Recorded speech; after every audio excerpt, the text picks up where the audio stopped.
Well, I got a little video here today about some 10mm brass, and as always with my videos, I'm not the expert. I mean, I know a little bit about stuff, but I can't say that I'm 100% know everything about 10mm reloading, any caliber, anything. So a lot of my videos, I put up just things that I found or ask questions. So this video is about 10mm brass, and I've loaded 10mm conversion barrel for the Glock 21. I loaded 10mm, and I've got a Smith & Wesson 610 revolver in 10mm, and I've mainly shot factory SIG ammo that I bought years ago, and I had some Starline brass that I bought, I think just a bag of 100, and I've loaded those, and that's really all I had. And I bought a bag of range pickup a couple years ago, I think right after I bought that Storm Lake conversion barrel,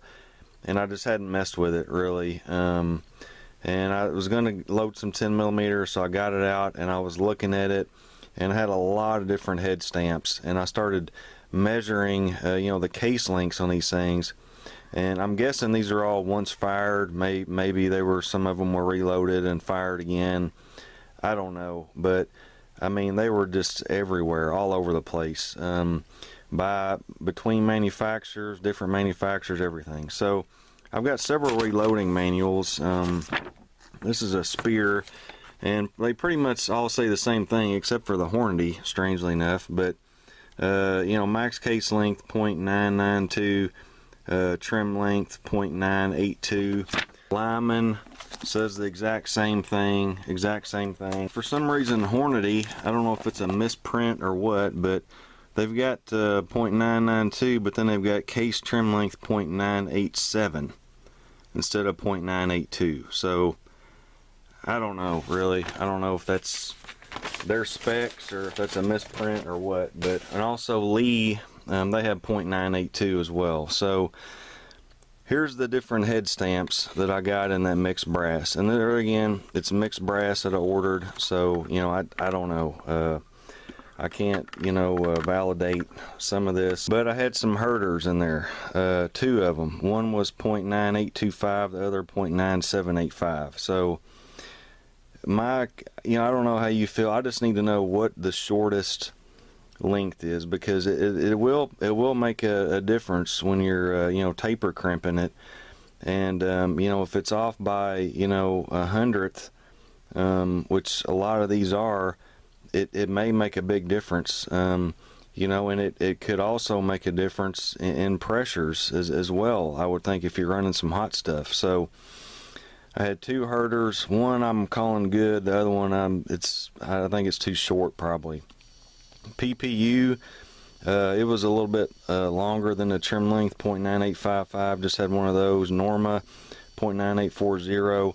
Blazer, honestly, these two, I only had two of them, but they were basically the same, right at the trim length, 0.9820.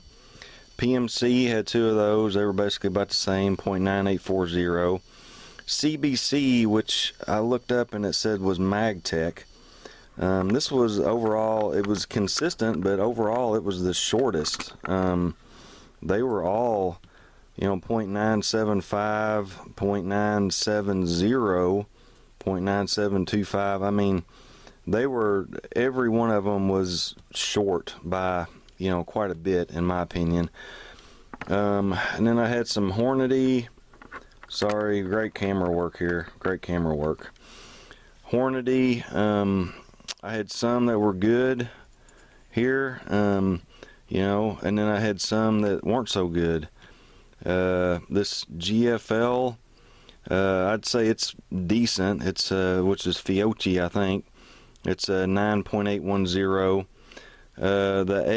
I'm sorry. Let me back up. The Hornadys they were all short, 0.98740.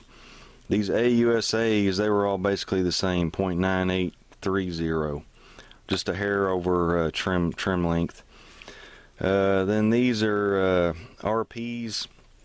They were all nickel plated. They were fairly consistent, not really too short. They were 0.983 to .981. FCs, I had some that were mostly good, .9825. Had a couple of short ones, .970.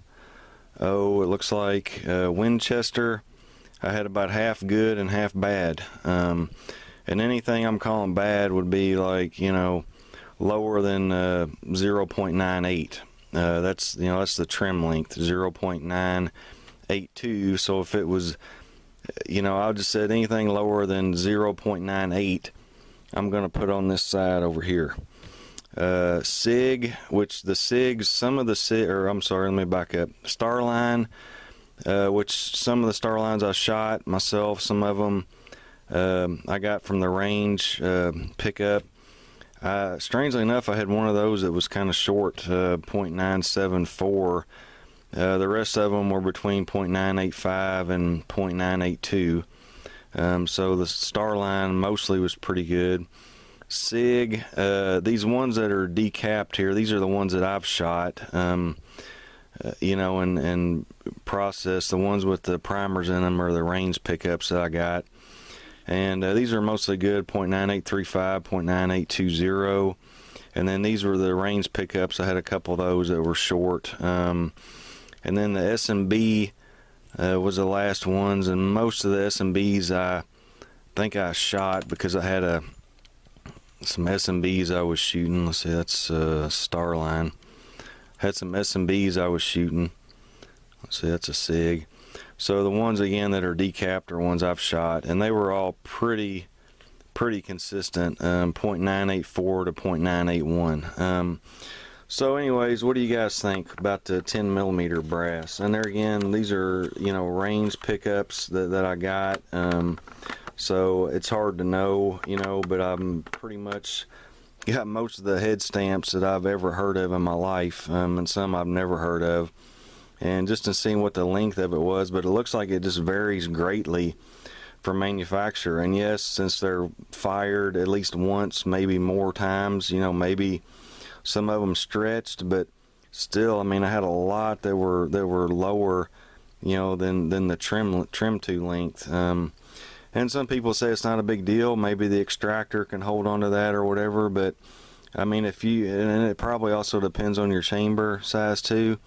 But if you've got the max length of .982 or .992, trim length of .982, and you've got brass over here that's .9705, that just seems like a big difference. Like a big difference to me. So. I don't know, what does everybody else think? Has anybody else run into any problems with 10mm brass? If you have, what have you done? I mean, I was going to just, trim everything down to .982 for, consistency's sake and for reloading, but all the stuff that's too short, I don't know what to do with it really, honestly. So, I don't know, this is kind of crazy. But anyways, just a video here, just some observations that I've made. If anybody else has ran into it, or if anybody's got any comments or whatever, probably it doesn't make a whole lot of difference for just regular plinking, and if you're not loading hot stuff, it probably doesn't make a lot of difference. But obviously for accuracy, and if you're loading hot, and just for general gun wear and tear, I mean, I would think you would want to be more consistent instead of just all over the place. So thanks for watching. Give me some comments. Y'all take care. We'll see you on the next one.